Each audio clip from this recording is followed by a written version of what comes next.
ஒவ்வொரு கதையும் ட்ரிப்பு தான். இது ஒரு புறவாழ்வில் இல்லாமல் அகவாழ்வில் போகிற ஒரு ட்ரிப்பு. ஒரு பீயிங் ஸ்டோன்டுனா எனக்கு என்னென்னு தெரியல. கொஞ்சம் தண்ணி அடிச்சிருங்க, கொஞ்சம் தெரியும். ஒரு புதுசான ஒரு கதைக்களத்தோடு இன்றைக்கி வர்றவங்க வர்றாங்க. இட்ஸ் வெரி ஒரு என்கரேஜிங்கான ஒரு விஷயம். எல்லா கதைக்களங்களிலும் ஒரு கதை சொல்லி நரகத்துக்குள்ளும் உள்ளே புகுந்து அதில் வந்து ஒரு நல்ல விஷயத்தை சொல்கிறதுக்காக ஒரு கதை சொல்லி மட்டும்தான் ஒரு சமூகத்தில் சொல்ல முடியும், உறக்க சொல்ல முடியும். அந்த மாதிரி இந்த படத்துலையும் வந்து ஒரு நல்ல கதையும் அதுக்கு பின்னால் இருக்கும்னு நினைக்கிறேன். ஒரு நிச்சயமாக ஒரு டிஃப்ரெண்ட் எக்ஸ்பீரியன்ஸ் இருக்கும். ஏன்னா வந்து டிஃப்ரெண்ட் எக்ஸ்பீரியன்ஸ் எல்லா படத்துலையும் சொல்லுவாங்க. பட் இது வந்து you are going to really enjoy a different experience. பரத்தை பற்றி சொல்லணும்னா வந்து ஒரு எப்பயுமே ஒழிச்சிக்கிருக்க ஒரு கலைஞன். அதுக்காக ஒரு பெரிய அப்ளாஸ் கொடுங்க அந்த கலைஞனுக்கு. ஆக்சுவலி நடுவில் சில நாள் படங்கள் மோசமான இருக்கும்போது வந்து ஒரு தடவை என்னை வந்து பார்த்தாரு. நான் ப்ராமிஸ் பண்ணுறேன், வெகு சீக்கிரத்தில் நான் வந்து பரத்தோடு நான் ஒர்க் பண்ணணும்னு நான் ப்ராமிஸ் பண்ணுறேன். ஆக்சுவலாக நான் பிசாசு பரத்தோடு தான் பண்ண வேண்டியது, கொஞ்சம் தள்ளி போயிடுச்சு. அதுக்கப்புறம் இந்த படத்தில் நான் கேட்ட பாடல்கள் ஆக்சுவலி அது பர்டிகுலராக அந்த எஸ்டிஆர் பாடலில் வந்து அந்த 2 பிஜிஎம் வந்து ரொம்ப ரொம்ப மெச்சூராக இருந்துச்சு. ஒரு ராஜா சார் பாட்டு மாதிரி இருந்துச்சு. ஐ திங்க் மெட்ராஸ் அவங்க அந்த ஆர்கெஸ்ட்ராலாம் பண்ணியிருக்காங்க. ரொம்ப இனிமையாக இருந்துச்சு. நான் ரொம்ப பாடல்கள் கேட்குறது கிடையாது. பட் இந்த பாடல் கேட்கும்போது நான் வீட்டில் போய் நிச்சயமாக இந்த பாட்டை நான் நிச்சயமாக நான் கேட்பேன். என்னுடைய இதில் வந்து ரொம்ப நல்லா இருந்துச்சு. ஒருவேளை நானும் அவர் கூட நான் ஒர்க் பண்ணலாம். I am looking forward to work with thing. அப்புறம் இங்கே வந்ததன் நோக்கம் வந்து எப்படின்னா வந்து நாங்கள் ப்ரொடியூசர் கவுன்சில் தேர்தலில் நிற்க போகிறோம். ஒரு செல்ஃபிஷ் ரீசனுக்காகவும் நான் இங்கே வந்திருக்கேன். நான் இது வரைக்கும் இந்த மாதிரி எனக்கு தேர்தல்லாம் என்னன்னே தெரியாது. நான் போட்டியே போட்டது கிடையாது. வாழ்க்கையில் வந்து என்றைக்குமே ரேங்க் எடுத்ததே கிடையாது. நான் 12th எழுதிக்கிட்டே இருக்கும்போது 10 நிமிஷத்தில் வெளியே நடந்து போயிட்டேன். ஏன்னா போர் அடிக்குதுன்னு. ஏன்னா எழுதும் போது யாரோ ஒருத்தர் மார்க் போகிறாங்க, யாரோ ஒருத்தர் எங்கள் அப்பா சொல்கிறாரு, நீ ஒரு பெரிய ஆளாயிருவேன், நீ 12th எழுதுனா. நான் ஆகவே மாட்டேன். ஆக்சுவலாக நான் 12th ஃபெயில் ஆனது தான் நான் வந்து டைரக்டர் ஆனேன். அதில் வெற்றிகள் மேல் நம்பிக்கையே இல்லை. தோல்வியே மனிதனை வந்து உயர்வுக்கு கொண்டு வரணும் நான் ரொம்ப நம்பினேன். என்னுடைய 10 படங்களில் 8 படங்களில் 9 படங்களில் நிச்சயமாக ஒரு 6 படங்கள் தோல்வியாக இருக்கும், 2 படங்கள் பெரிய வெற்றியாக இருக்கும். பட் அது அல்ல ஒரு கலைஞனுக்கு. இன்றைக்கி நான் வெற்றி பெறணும்னு ஆசைப்பட்றேன். ஏன்னா விஷால் என் கூட இருக்கிறதுனால. இது வந்து இந்த மேடையை எங்கள் பிரச்சார மேடையும் நான் தைரியமாக உபயோகித்துக் கொள்கிறேன். இந்த மேடை ஒரு ப்ரொடியூசர், எனக்கு தெரியும் எங்கள் ப்ரொடியூசர் வந்து எவ்வளோ கஷ்டப்பட்டு படம் பண்ணி வந்திருப்பாங்கன்னு எங்களுக்கு தெரியும். ஆக்சுவலாக இந்த படத்தை கொண்டு போய் சேர்க்கறதுக்கு எவ்வளோ கஷ்டப்படுவாங்கன்னு எங்களுக்கு தெரியும். நானும் 2 படங்களை எடுத்த ஒரு தயாரிப்பாளர். நாங்கள் தயாரிப்பாளர் சங்கத்தில் நடிகர்கள், இயக்குனர்கள், ப்ரொடியூசர்கள் எல்லாம் சேர்ந்து நிற்கிறோம். நாங்களும் ஒரு ப்ரொடியூசர். எங்கள் டீமை பார்த்து 2 குற்றச்சாட்டு சொல்கிறாங்க. அதை நான் பதிவு பண்ண போகிறேன். பத்திரிகையாளர் எங்களுக்காக வெளியே போய் சொல்லணும். இது வந்து தமிழ் சினிமாவுக்கு மட்டும்தான் நாங்கள் பேசுகிறோம். இது வந்து சினிமா அல்லாதவர்களுக்கு வெளியே வந்து ஒரு லே ஆடியன்ஸுக்கு பேசலை. ஏன்னா பிரச்சாரமாக தெரியும். ஒரு மேடையில் நின்று பேசும்போது, ஒரு யூடியூப்பில் பார்க்கும்போது, ஒரு மிட் க்ளோஸ்அப்பில் தான் நாங்கள் பேசுகிறது தெரியும். இந்த மேடையில் வந்து நான் வந்து கிட்டத்தட்ட ஒரு 1000 பேர் உட்காந்துருக்கீங்க. ஒரு லாங் ஷாட்டில் தான் தெரியும். ஒரு மிட் க்ளோஸில் பேசும்போது அது ஒரு பிரச்சாரம் மாதிரி தெரியும். நிறைய பேர் வந்து சினிமாக்காரர்கள் பேசுகிற ஒரு யூடியூப் வச்சு அந்த அந்த அந்த மிட் க்ளோஸப்பை பார்த்துட்டு ஏதோ பிரச்சாரம் பண்ணுறேன்னு சொல்லிட்டு கீழே கெட்ட வார்த்தையாக பேசுகிறது, திட்டுறது, அது மோசமாக பேசுகிறது, அது அவங்க பார்க்குற பார்வை அவங்களுக்கு அப்படி தெரியும். ஒரு யூடியூப்பில் நீங்கள் வந்து டக்குன்னு ஒரு விட்டு பார்த்தீங்கன்னா எந்த ஒரு நடிகர் பேசுகிறதும் ஒரு மிட் க்ளோஸப்பில் வந்து ஒரு பிரச்சாரம் மாதிரி தெரியும். இது பிரச்சாரம் இல்லை, இது சினிமாக்குள்ளே மட்டுமே பேசுகிற பிரச்சாரம். இது யாராவது யூடியூப்பில் பார்த்தீங்கன்னா தயவுசெய்து அதை காதில் வாங்கிட்டு போயிட்டே இருக்கு. இந்த படம் பெரிய வெற்றி அடையணும். இந்த படம் பெரிய வெற்றி அடையும். ஏன்னா அந்த பார்க்கல இந்த சம்ச்சுவஸ் விஷுவலை பார்க்கல வந்து இது ஒரு தடவை நீங்கள் தேட்டரில் வந்து பார்க்கணும். இந்த ட்ரிப்பை you have to enjoy. You have to come to the theatre. You have to enjoy. You cannot watch in DVD or you cannot watch in any other medium. இதெல்லாம் சொல்லிட்டு நான் எதை சொல்ல போகிறேன்னா, இந்த மேடை ரொம்ப முக்கியமான மேடை. இந்த மேடைக்கு நாங்கள் ஏப்ரல் 3ஆம் தேதி நான் விஷால் எல்லாருமே நாங்கள் இங்கே வருவோம். கைத்தட்டுங்க. நாங்கள் தான் வின் பண்ண போகிறோம். இந்த மேடையில் என்ன சொல்ல வந்தேன்னா, ரீசெண்டாக வந்து தனி மனித விமர்சனம் பற்றி பேசும்போது நிறைய பேசினாங்க. எங்கள் அணியில் தனி மனித விமர்சனம் நாங்கள் பேசலை. ஆனால் ரொம்ப கொடுமையான இது வந்து நேற்று வந்து என்னுடைய தம்பி, நான் வந்து ஒரு படம் ஒர்க் பண்ணுறதுக்காக நான் விஷாலை பற்றி பேசலை. நான் இது வரைக்கும் எந்த ஒரு பெரிய நடிகனோட நான் ஒர்க் பண்ணதே கிடையாது. 8 வருட காலங்களாக நான் விஷால்கிட்ட ஒர்க் பண்ணுறேன் சொல்லி கடைசியில் வந்து ஆனால் நீங்கள் என் கூட ஒர்க் பண்ணணும்னா சொல்லி நாங்கள் 2 பேரும் முடிவு பண்ணி ஒர்க் பண்ணோம். இந்த 6 மாத காலம் இந்த மனிதனோடு, என்னுடைய தம்பியோடு, அந்த 6 மாத காலம் அவனோடு அப்படி பக்கத்திலே இருந்து பார்த்தேன். அவன் நல்லது மட்டுமே செய்யணும்னு நினைக்கிறான். அவன் நல்லது மட்டுமே செய்யணும்னு நினைக்கிறான். இந்த தமிழ் சினிமாவுக்கு நல்லது மட்டுமே செய்யணும்னு நினைக்கிறான்.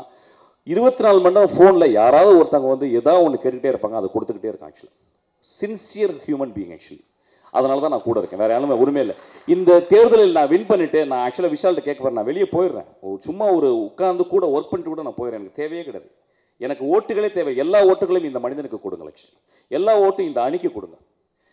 நேற்று ரொம்ப கேட்கும்போது வந்து ஒரு வார்த்தை கேட்டேன், வந்து உடம்பு முழுதும் விஷத்தை வைத்து கொண்டு இருக்கிறான் விஷால். ஏன்னா வீணு போட்டால் உடனே பக்கத்தில் நம்ம எப்பயுமே எதுக்கு மோனே பேசுவோமே, ஆனால் விஷம் வைத்திருக்கிறான்னு இந்த மனிதனை பற்றி சொல்கிறாங்க, இந்த குழந்தையை பற்றி சொல்கிறாங்க. ஒரு வேளை விஷம் இருக்கலாம், கழுத்தில் கொஞ்சோண்டு விஷம் இருக்கலாம், ஒரு சிவன் போல ஒரு கொஞ்சோண்டு விஷம் இருக்கலாம். ஆக்சுவலாக என்றைக்குமே நல்லது மட்டுமே செய்கிறாங்க, கெட்டது செஞ்சதே கிடையாது. அந்த மாதிரி தனி மனித விமர்சனம் பண்ணாதீங்க. உங்களுக்கு விமர்சனம் பண்ணுறதுக்கு ஒன்றுமே கிடையாது எங்கள் அணியை பற்றி. ஏன்னா நாங்கள் வந்து இன்னும் வரவே இல்லை, நாங்கள் இன்னும் ஊழல் செய்யலை, நாங்கள் வந்து கட்ட பஞ்சாயத்து பண்ணல, நாங்கள் எதுவுமே பண்ணல. ஸோ எங்களுக்கு விமர்சனம் எங்கள் மேலே எதுவுமே இல்லை. அதனால் நீங்கள் விமர்சனம் பற்றி பேசுறதுக்கு பதிலாக வந்து எங்களுடைய கேப்பபிலிட்டியை பற்றி பேசுங்க. கேப்பபிலிட்டி தான் எஸ் ஆல்ரெடி ப்ரூவ். ஒரு தமிழ் சினிமாவின் ஒரு நடிகர் சங்கத்தில் வந்து இதுவரை சொல்லப்படாத, அவங்க சொன்ன எல்லா அஜெண்டாலையும், அவங்க சொன்ன எல்லா மேனிஃபெஸ்டோன்னு இருக்க எல்லா பாயிண்ட்ஸையும் அவங்க வந்து செஞ்சுட்டாங்க. ஒரு பெரிய கட்டிடத்தையும் அவங்க சீக்கிரமாக கட்டி முடிக்க போகிறாங்க. So they achieved. இருக்கிற ஒரு இடம் வந்து ரொம்ப மோசமான, இன்னைக்கு வந்து மோசமான நிலைமையில் ப்ரொடியூசர் கவுன்சில் இருக்குது. அதுக்காக நாங்கள் எல்லாம் சேர்ந்து வந்திருக்கோம். நாங்கள் நிச்சயமாக நல்லது பண்ண போகிறோம். நல்லது பண்ண போகிறோம்னு சொல்லும் போது நாங்கள் எல்லாருமே பேசணும். நாங்கள் நல்லது நிஜமாக பண்ணோமா, இல்லை அடுத்தவங்க மாதிரி பேசிட்டு சும்மா வந்து உட்கார போகிறோமா, இல்லை நம்ம எல்லாரும் சேர்ந்து ஒன்று பண்ணுவோம். ஒரு வருஷத்துக்குள்ள நம்ம சொன்ன மேனிஃபெஸ்டோவில் நம்ம பண்ணாதெல்லாம் நம்ம பண்ண முடியலைன்னா நம்ம ராஜினாமா பண்ணுவோம் நாங்கள் முடிவு பண்ணோம். ஸோ நாங்கள் ஒரு வருஷத்துக்குள்ளே நாங்கள் சொன்னதை நாங்கள் செய்யலைன்னா ராஜினாமா பண்ணி நாங்கள் வெளியே வந்துடுவோம். இதை ரெக்கார்ட் பண்ணுங்க எல்லாருமே. இதை ரெக்கார்ட் பண்ணி ஒரு வருஷத்துக்கு மேலே எங்கள் சட்டையை பிடிச்சி கேளுங்க. நாங்கள் ஒரு வருஷத்தில் நாங்கள் சொன்னதை செய்யலைன்னா தயவுசெய்து நாங்கள் வெளியே போயிடணும், எங்கள் வெளியே அனுப்பிடுங்க. இதை ரெக்கார்ட் பண்ணிக்கோங்க. இதை நாங்கள் ரெக்கார்ட் பண்ணுறோம். ஸோ தயவுசெய்து தனி மனித விமர்சனம் வேணாம். இந்த சினிமாவுக்கு நல்லது பண்ணணும். நான் நிச்சயமாக நல்ல படம் தான் எடுத்துக்கிருக்கேன். 10 படம் நல்ல படம் தான் எடுத்திருக்கேன். நான் ஒரு படத்தில் கூட ஒரு பெண்ணை பற்றி மோசமான ஒரு சித்தரிச்சோ இல்லை ஒரு கேவலமான ஒரு விஷயங்களை சொல்லி மக்களை ஈர்த்தோ நான் எந்த படமும் பண்ணல. நான் ரொம்ப சின்சியரான படம் தான் பண்ணியிருக்கேன். அதை நீங்கள் துப்பறிவாளன் பார்த்தா தெரியும். துப்பறிவாளன் ரொம்ப சின்சியரான படம் தான் பண்ணியிருக்கேன். ஸோ நான் இந்த சினிமாவை ரொம்ப நேசிக்கிறேன். நான் சினிமா எடுக்கும் பொழுது நான் லாபம் சம்பாதிக்கிறேன் எடுக்கல. நான் வந்து ஒரு ஓனாய் ஆட்டுக்குட்டியோ அல்லது வந்து நான் வந்து ஒரு நந்தலாலாவோ ஒரு சினிமாவை வந்து ஒரு கிளர்ச்சி ஆக்கி நான் வந்து சம்பாதிக்க விரும்பல. சின்சியரான ஒரு படம் பண்ணேன். என் லைஃப்ல பெஸ்ட் சினிமா படங்கள்னா 2 படம் தான் சொல்லுவேன். அது ஓனாய் ஆட்டுக்குட்டி, நந்தலாலாவும். ஸோ நான் இந்த இடத்துக்கு வந்து இந்த ப்ரொடியூசர் கவுன்சிலில் போட்டி போகிறேன்னா அதுக்கு ஒரு பெரிய காரணம் இருக்குது. அவ்வளவு அவமரியாதை செய்யப்பட்டேன் என்னுடைய ப்ரொடியூசர் கவுன்சிலில். இந்த 2 படங்களுக்கு நான் வந்து இந்த ரிலீஸ்க்காக நான் ஒரு வருஷம் நின்று நான் பட்ட கஷ்டம் எனக்கு தான் தெரியும். இந்த கஷ்டம் இன்னைக்கு வர்ற ப்ரொடியூசருக்கு, இனிமேல் வர்ற ப்ரொடியூசருக்கு, வந்து போய் நொடிஞ்சு போன ப்ரொடியூசருக்கு வரக்கூடாது அப்படின்ற ஒரே காரணத்துக்காக தான் நாங்கள் ப்ரொடியூசர் கவுன்சில் வரோம். ஸோ எங்களுடைய இந்த வேள்வி வந்து ரொம்ப சின்சியராக தமிழ் சினிமாவை காப்பாற்றணும்னு நினச்சிக்கிட்டு பண்ணுற வேள்வி. தயவுசெய்து இதை மோசமாக பேசாதீங்க. தேர்தலில் சந்திங்க, தேர்தலில் நீங்கள் பேசுங்க, நியாயமாக பேசுங்கள். ஒரு போராட்டம் நடத்தினா நீங்களும் போராட்டம் நடத்துங்க, உங்கள் கொள்கைகளை பற்றி பேசுங்க. தயவுசெய்து தனி மனித விமர்சனம் வேணாம். இது ரொம்ப முக்கியமான விழாவாக பதிவு பண்ணிக்கிறேன். இந்த படத்தை சேர்ந்த குழுவினர் மன்னிச்சுங்க, நான் அதை பற்றி பேசுறதுக்கு என்னுடைய கடமை. நான் பேசுகிறேன், நான் பேசி ஆக வேண்டிய கடமை இது. இந்த படம் பெரிய வெற்றி அடையணும். இந்த படத்தில் நடந்த தொழில்நுட்ப கலைஞர்கள் எல்லாருக்குமே நிறைய படங்கள் கிடைக்கணும். பரத் வந்து மிகப்பெரிய ஹீரோவாக வரணும். பெரிய ஹீரோ தான். மீண்டும் அவன் வெற்றி வகை சுடணும் வாழ்த்தி நான் விடைபெறுகிறேன். நன்றி, வணக்கம். இந்த படத்தோட டைரக்டர் ட்ரிப் வித் அரவிந்தன் போட்டிருக்காரு. உண்மையிலேயே பாட்டு விஷுவல்ஸ்லாம் பார்க்கும்போது வேறு மாதிரி ஒரு ட்ரிப்பாக தான் இருக்குது. சிடி கொடுத்தாங்க, அதான் வெங்கட் பிரபு சொல்ல உள்ளே ஏதாவது வேணாமா, சொல்ல வேணாமா? இல்லை படத்தை பற்றின துணுக்குகள் ஏதாவது அதில் ஆட் பண்ணியிருப்பாங்கன்னு சொன்னாங்க. அப்புறம் ரம்யாவே நிறையா துணுக்குகள்லாம் சொல்லிட்டாங்க.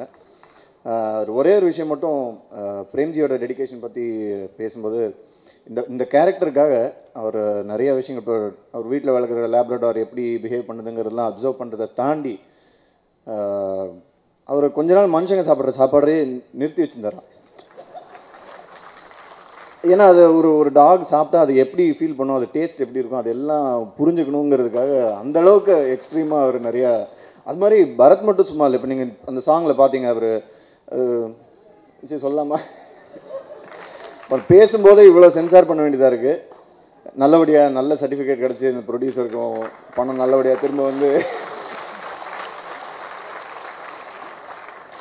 இந்த தயாரிப்பாளருக்கும் முதல் படம் பண்ணுற டைரக்டருக்கும் இவ்வளோ தூரம் ஆடியோ ரிலீஸ் வரைக்கும் இந்த படம் வர்றதுக்கு எவ்வளோ பிரச்சனைகளை தாண்டி வந்திருக்காங்கன்னு எனக்கு தெரியும். இந்த டைரக்டருக்கும் இந்த ப்ரொடியூசருக்கும் என்னுடைய நல்ல நண்பர்கள் பரத், பிரேம்ஜி, விஷால் சந்திரசேகர். மியூசிக் ரொம்ப நல்லா இருக்குது, பாட்டெலாம் உண்மையிலேயே வித்தியாசமாக இருக்குதுன்னு சொல்கிறதுக்கே எல்லாத்துக்கும் அதையே சொல்ல வேண்டியதாக இருக்குது. ஆனால் உண்மையிலேயே வித்தியாசமாக இருக்குது பாடல்கள். All the best Vishal, and my best wishes to the team. Thank you. I would like to thank the press because எங்களுக்கு மெயின் சப்போர்ட் நீங்கள் தான். And first of all, I would like to thank the press, then Think Music, because Santosh Kitta, when I bounced the idea, he was very quick to agree to it, and he came to my place and heard the tunes. அவருக்கு ரொம்ப பிடிச்சது, அதனால தான் இந்த project through ஆச்சு, and that's why we are standing here in the audio release today. So I'd like to thank director Arvind and producer Sivaneshwaran and Manoj. And I would like to congratulate Seenu Siddharth and Achu, my co-technicians. Okay, quick, I'll just tell யாரெல்லாம் என்னெல்லாம் பண்ணியிருக்காங்க பாட்டில் அப்படின்னு. அந்த பிஞ்சில பிஞ்சிலங்கிற song வந்து Madras string quartet use பண்ணியிருந்தேன். அதில் வந்து string குவார்டெட்னா four instruments, string based instruments, violin 1, violin 2, viola and cello. இது வந்து வயலின் 1 வந்து கல்யாண் சார் வாசிச்சார். He is a veteran violinist. Raja சருக்கு வந்து அத்தனை பாட்டு வாசிச்சிருக்காரு, ரஹ்மான் சருக்கு அத்தனை பாட்டு வாசிச்சிருக்காரு. I was fortunate enough to record him. Murali sir வந்து வயலின் 2 வாசிச்சிருந்தார். வியோலா வந்து ஹேமந்த் சார் வாசிச்சிருந்தார். அண்ட் செலோ வந்து ஷேகர் சார், குன்னக்குடி சாரோட சன் அவர். அண்ட் ஸ்ட்ரிங்ஸ் வந்து கண்டக்ட் பண்ணது வந்து என்சோன் பாக்யநாதன். அண்ட் ஃப்ளூட் வந்து அந்த பாட்டில் வந்து நாதன்னு சொல்லிட்டு என்னோட ஃப்ரெண்டோட அப்பா ஆக்சுவலாக அவர் வந்து வாசிச்சிருந்தார். தென் காயர் சிங்கர்ஸ் பார்த்தீங்கன்னா வந்து ஆண்ட்ரோ, சிந்துரி அண்ட் நானும் பாடியிருந்தேன். அண்ட் பேஸ் அண்ட் கீஸ் வந்து நான் ப்ரோக்ராம் பண்ணிட்டேன். அண்ட் அந்த ஆடியோ வந்து it was mixed and mastered by Jai Ganesh. மறந்ததே சிங்கர் வந்து அனிருத், பேக்கிங் வோக்கல்ஸ் வந்து டிஜே, ஒரு UK based pop artist. Guitars வந்து கிரேவன் ஸ்ட்ராட்ஃபெல்னு சொல்லிட்டு என்னோட இன்னொரு friend. Live drums and rhythm were programmed by Gautham Healer. And additional programming was done by Aravind Raghunath. Sarpatta அது வந்து அந்தோனிதாசன், அருண்ராஜா காமராஜ் அண்ட் நான் பாடியிருந்தேன். லிரிக்ஸ் வந்து Charukesh. And keys and rhythm program பண்ணிட்டேன். பேசுகிறாய் அந்த சாஃப்டான ஒரு ஸ்லோவான ஒரு ஃபீமேல் சாங், அது வந்து சிங்கர் வந்து Sinduri Vishal. And backing vocals வந்து ஆக்சுவலாக அதில் ஒரு புது ஒரு ட்ரை பண்ணியிருந்தோம். என்னென்னா, since it is a seduction பேஸ்டான ஒரு மாதிரியான ஒரு ட்ரிப்பியான ஒரு song, we thought we'll go with kids chorus because that is completely contrast to what you hear in a song like that. So adukku vandu paadna kids ellame vandu Roshni, Arnav, Tirthasenan and Gauri. And idukku lyrics vandu Jude Krishna sollte enoda oru friend edina. He is based out of Canada now. அடுத்த song வந்து பவ்வவ் வடை, அது வந்து actor Siddharth பாடியிருந்தார். And அது வந்து எங்களோட Jil Jung jug hang over கனெக்டில் வந்து அந்த song form ஆச்சு. அண்ட் பேக்கிங் வோக்கல்ஸ் வந்து ஐஸ்வர்யா ரவிச்சந்திரன் பண்ணியிருந்தாங்க. அதுக்கு லிரிக்ஸ் வந்து சுப்பு பண்ணியிருந்தார், சுட்டக்கதைன்னு ஒரு மூவி டைரக்ட் பண்ணியிருந்தார். அண்ட் கீஸ் அண்ட் ரிதம் நானே ப்ரோக்ராம் பண்ணிட்டேன். And all the songs were mixed by Ramji Soma at Unique Studios, Chennai. And all the songs were mastered by Andreas Balaskas from Berlin, Germany. So இதுதான் வந்து எல்லாருக்கும் வணக்கம். Press media friends, Nandri for all the support. So Simba is very special film because it's my first Tamil film. I would like to thank Arvind and the entire crew for supporting me. And Arvind, thank you so much for giving me this opportunity. And he really guided me, well in terms of acting and communication with the language. And I'm extremely happy to work with the very talented actor like Bharat. He's very passionate, very hardworking. I'm really happy to be a part of this film. We really worked hard. Hope this hard work will turn into success. Vishal has given a wonderful tunes. Thank you so much, Vishal. And thank you all once again. I'm really happy to be a part of this Kollywood industry. Thank you. Blesses. இந்த டேக்காக almost இந்த team வந்து 2 years ஓடிச்சிருக்கோம். என்னோட cameraman சின்னு சித்தார்த் வந்து இன்றைக்கி வர முடியல. அவருக்கு வந்து இன்றைக்கி ஒரு ஷூட்னால ஒரு கேரளாலே ஸ்டே பண்ண வேண்டியிருக்கு. ஸோ அவர் வரல. அதனால் அவருக்கும் சேர்த்து என்னோட வாழ்த்துக்களை கன்வே பண்ணிடுறேன். அண்ட் என்னோட producers K Sivaneswaran and goal Manoj, அவங்க வந்து இந்த கான்செப்டுக்கு வந்து அவங்க ப்ரொடியூஸ் பண்ணதே பெரிய விஷயம். ஆக்சுவலாக அவங்களுக்கு வந்து ஒரு தனி தைரியம் இருந்தால் மட்டும்தான் இது பண்ண முடியும். ஆனால் அதையும் மீறி அவங்க இந்த ப்ராஜெக்டுக்காக நிறைய விஷயத்த பண்ணியிருக்காங்க அவங்க. அண்ட் என்னோட டெக்னீஷியன்ஸ் ஃபஸ்ட்டு வந்து மிஸ்டர் விஷால் சந்திரசேகர், ஆல்மோஸ்ட் என் கூட ஒரு 3 years ட்ராவல் பண்ணிட்டுருக்காரு. அவர் வந்து எப்படின்னா ப்ரொடியூசர் இல்லாத டைம்லேருந்து என் கூட விஷால் சந்திரசேகர் ட்ராவல் பண்ணிட்டுருக்காரு. அதுக்கப்புறம் ப்ரொடியூசர் கிடச்சி டேக் ஓவர் ஆன பிறகு விஷால் சந்திரசேகரோட லூப் வந்து எப்படி இருந்ததுன்னா ஆல்மோஸ்ட் வேறு லெவலில் ரீச் ஆயிருந்தாங்க. ஸோ ஆனாலும் மெனக்கெட்டு எனக்காக நிறைய விஷயம் பண்ணி ஆல்மோஸ்ட் இந்த தூரம் வந்திருக்கேன். ஆனால் விஷால் கூட சிந்துரி விஷால் எல்லாருமே சேர்ந்த இந்த ப்ராஜெக்டுக்காக நிறைய விஷயம். நேற்று நைட்டு இந்த தியேட்டர்ஸில் வந்து எல்லா அவுட்டும் பார்த்துட்டு தான் நாங்கள் 4 மணிக்கு திரும்பி போனோம். ஆனால் ஆக்சுவலாக ஒன்று யாருமே தூங்கவே இல்லை, இன்க்ளூடிங் விஷால் சந்திரசேகரும் சேர்த்து தான். அப்புறம் என்னோடய டெக்னீஷியன் வந்து மீவின் அண்ட் ஆண்டனி. மீவின் ஆக்சுவலாக இன்றைக்கி வரல, ஆண்டனி இங்கே தான் இருக்கார். ஆண்டனி வந்து எப்படின்னா அவங்ககிட்ட இதுதான் வேணும் அப்படின்னு சொன்னால் அது கண்டிப்பாக எடுத்துன்னு பண்ணிடுவோம். அந்த மாதிரி கேரக்டர். இப்போது இங்கே ஒரு குத்துவேலுக்கு இருந்தது, அதை எடுத்துகிட்டு வர்றதுக்கு ஒரு வேன் கேட்டான். டேய் அது ஆட்டோவில் வர கொண்டு வரலடா அப்படின்னு நான் அதை.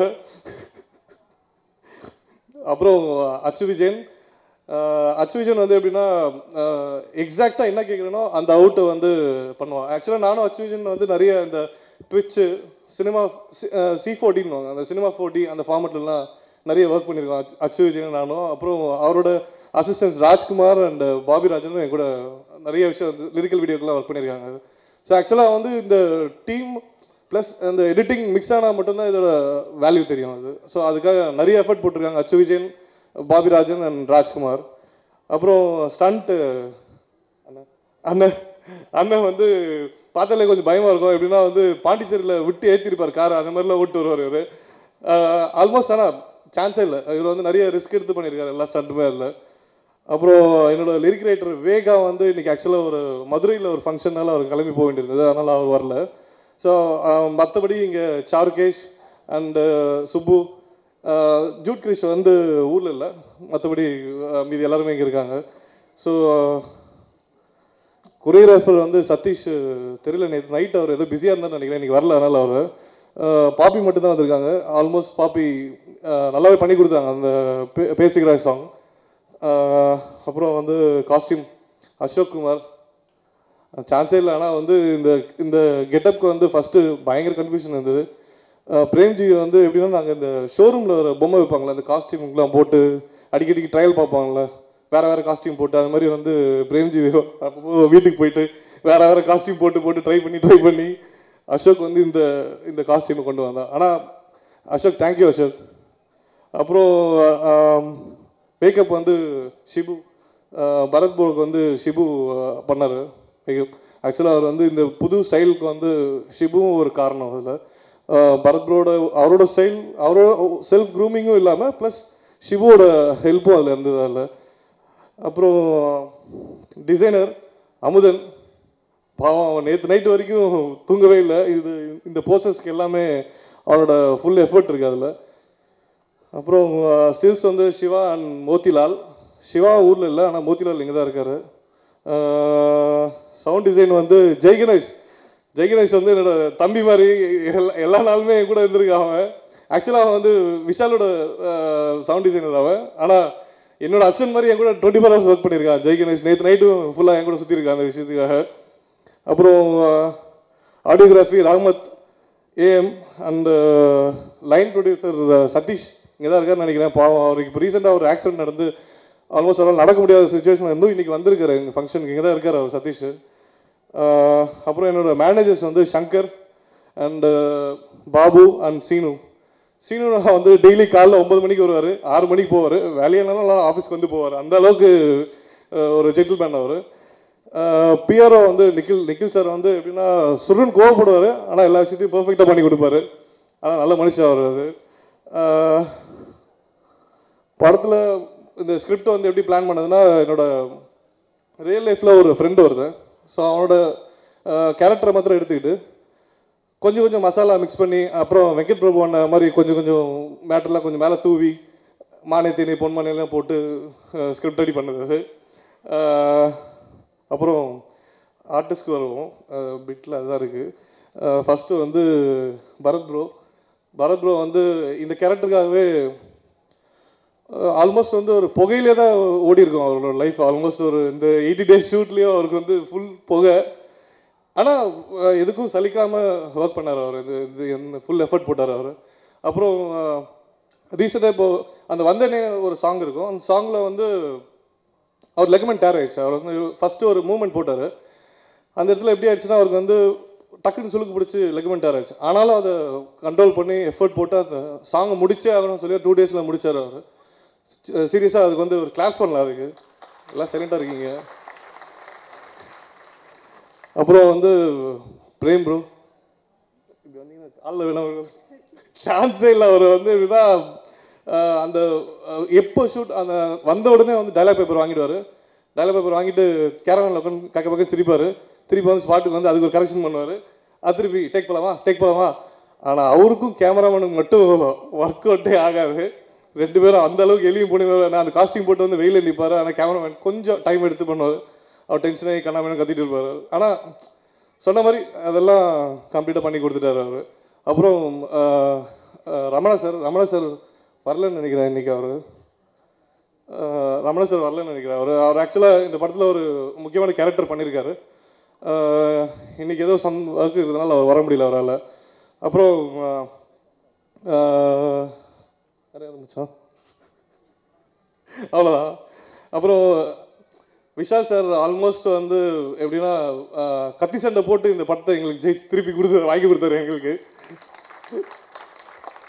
அந்த அளவுக்கு பிரச்சனை இருந்தது. வெங்கட் பிரபு நான் சொன்ன மாதிரி எல்லா உண்மையும் அவர்கிட்ட ஷேர் பண்ணுவேன். அதே மாதிரி வந்து விஷால் சாருக்கு வந்து எந்த டைம் ஃபோன் பண்ணாலும் ஹெல்ப் பண்ணியிருக்காரு அவர். அந்த மாதிரி கேரக்டர் அவர் வந்து இப்போ மிஷ்கின் சார் சொன்ன மாதிரி அதில் ஒரு ட்ரூ இருக்குது. நிஜமாகவே அவர் வந்து அவர் எங்கேயோ நைஜீரியாவில் எங்கேயோ ஷூட்டில் இருந்தார். நான் அப்போ ஃபோன் பண்ணி புலம்புன்னு பண்ணுவார். அவர் இருமா நான் ரூமுக்கு வந்து திருப்பி கால் பண்ணுறேன் அப்படின்னாரு. ஆனால் சொன்ன மாதிரி திருப்பி ரூமுக்கு வந்துட்டு கால் பண்ணார். சீரியஸாக தேங்க்யூ கிளாஸ் பண்ணலாமே அதுக்கு. அப்புறம் என்னோட ஹோல் டீமுக்கு வந்து என்னோட விஷ் இந்த படம் ரிலீஸ் ஆகிறதுக்காக நாங்கள் ரொம்ப நாளாக வெயிட்டிங்கில் இருக்கோம். சீனியர்ஸுங்க சார், பார்த்துங்க சார், மனு சார், 2 வருஷம் ஆகுது சார், ப்ளீஸ் சார் காப்பாற்றுங்க. ஓகே, எல்லாருக்கும் தேங்க்ஸ். பிரகாஷ்ராஜ் நடிகராக நடித்து கடித்த காசு சினிமாவில் கொடுக்குறாரு, பெரிய தியாகின்னு கேட்டு சலித்து போச்சு. ஏன் சார் ஜும்மன் நடிச்சிட்ருக்கீங்க, உங்களுக்கு எதுக்கு சார் ப்ரொடியூசர் கவுன்சில்? நாங்கள் கேட்ட நபரை நான் கேட்டேன், எவ்வளோ படம் எடுத்திருக்கீங்க? 3 படம் எடுத்திருக்கேன் சார். எந்த தியேட்டரில் என் படம் ஓடுது பாருங்கள், அங்கே வந்து எனக்கு கணக்கு வர மாட்டேங்கிறதுனா கேட்க மாட்டாங்க. கட்ட பஞ்சாயத்து நடக்குது, கட்ட பஞ்சாயத்தில் வந்து தனியாக விட்டுருக்காங்கன்னு நீங்கள் போய் பேசிக்கங்க. இல்லைங்க ஏதாவது கணக்கு சொல்கிறாங்க, அதெல்லாம் எங்கேருந்துங்க, நீங்கள் பேசிக்கங்க, உங்களுக்கு என்ன நடிக்கிறீங்கல்ல, காசு வருதில்ல, எனக்கு ஓகே. இந்த மாதிரி எத்தனை பேர் பலியாக இருக்காங்க அந்த இண்டஸ்ட்ரியில். ஆனால் இங்கே ஏன் வந்து நிற்கிறேன்னா அவ்வளோ நொந்துருக்கேன். நீ தமிழனா, நீ இந்த மொழிக்காரனா, நீ ஏன் நடிகனாக இருக்கியே, இதெல்லாம் ஒரு குற்றச்சாட்டாங்க. ஒரு பிரச்சனை வந்தால் நீ நடிகர் பிரச்சனை சால்வ் பண்ணுவியா, இதை பார்த்து நடிகர் பிரச்சனை சால்வ் பண்ணுறது மற்றவங்களை விட்டுருவாங்களா விஷால? நாளைக்கு ஒரு நடிகனுக்கு ஒரு தயாரிப்பாளருக்கு ஒரு பிரச்சனை வந்ததுன்னா தயாரிப்பாளர் சங்கம் வந்து நடிகன் சார்பாக இருக்கும், விஷால் தலைவராக இருக்கிறதுங்க நம்ம விட்டுருவோன்னு நினச்சிட்டு இருக்காரு. நம்மளுக்கு பொறுப்பு இல்லை,